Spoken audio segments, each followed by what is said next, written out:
When we first get you started at MaxP, one of the most important pieces to losing weight, gaining muscle, and feeling better is your nutrition. So we want to make sure that you're eating the right foods at the right times and not eating too much of the stuff that you shouldn't. So the first thing we're going to do is I want to see what you've been eating for the last couple days so that together we can see the good times and the bad times, and then we can go back in and make changes. Now I know that not everybody's nutritional lifestyle is the same. I know that your schedule is different than mine. But I also know we need to eat the same types of food. So what we want to do is try and get back to the basics. This is how we're going to do it. We're going to track your food. So when you start, we'll give you a sheet like this. And this is the exact sheet that we used for years to track your food. But now I found it more efficient to track it on your phone, so we use an app called MyFitnessPal. It's free, and if you don't have it, take a second real quick, download it on your phone, set up an account.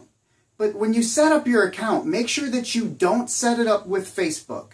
Actually put your email in, create a password, and then email me your password and your username so that I can go in there and set it up for you the way I want to see it. I want to change some of the numbers, make it look more like this sheet instead of just saying breakfast, lunch, and dinner. That way it'll be a lot easier for us to work together to find those gaps in your nutritional lifestyle. So the first thing we want to look at is what you've been eating.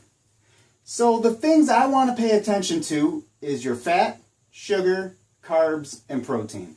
These are the macronutrients that are going to really help you get to where you want to be. Most people eat way too many carbs. Most people don't get enough protein. And there's a good chance that if you have a little extra weight you want to lose and you eat a little more carbs than you should, you're probably taking in a lot of extra sugar also. So tracking it like this will really put it in front of your face. But not only that, not only is it going to help you hold yourself accountable, it's going to help me hold you accountable so that together we can make this a habit you can stick with. The first thing I want to see is consistency with the foods and the times that you're eating. So every meal when you're getting started, and these numbers aren't forever, but it's a good place to start to kind of open your eyes to what you've been eating or what we need to do differently.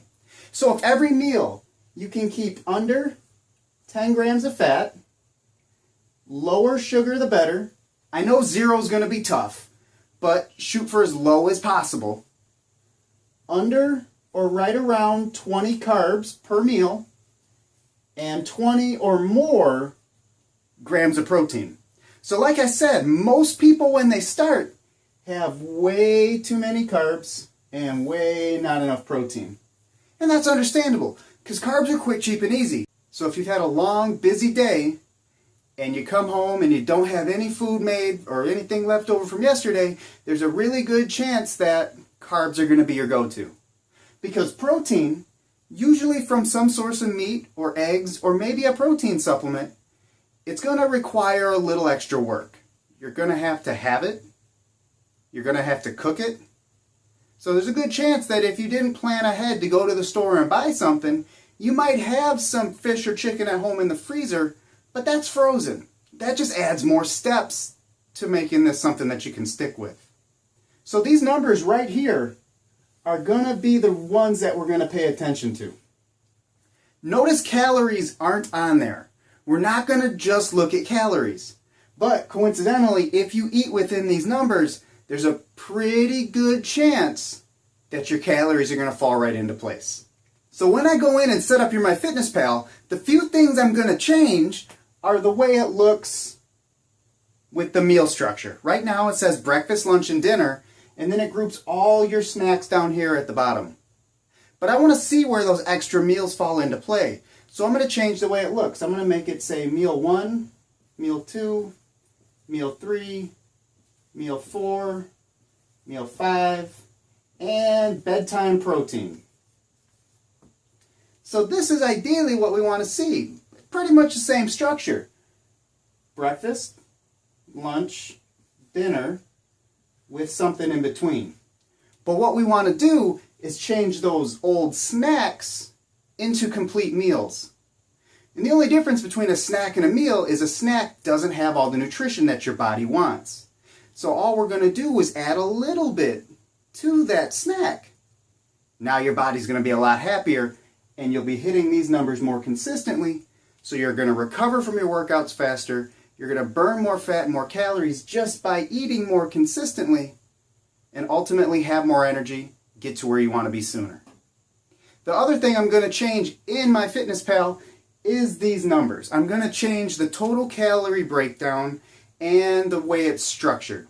Right now it probably says it's okay to eat 90 grams of sugar or so. And that's like 4 Snickers. I don't want you to do that. So I'm going to go in there, I'm going to change it to get to this. But when you're in there, when you're logging your food, don't stress about the numbers. All we're looking for in the first week or so is just starting to build more habits, more consistency, thinking about it more, and doing better than you did the day before.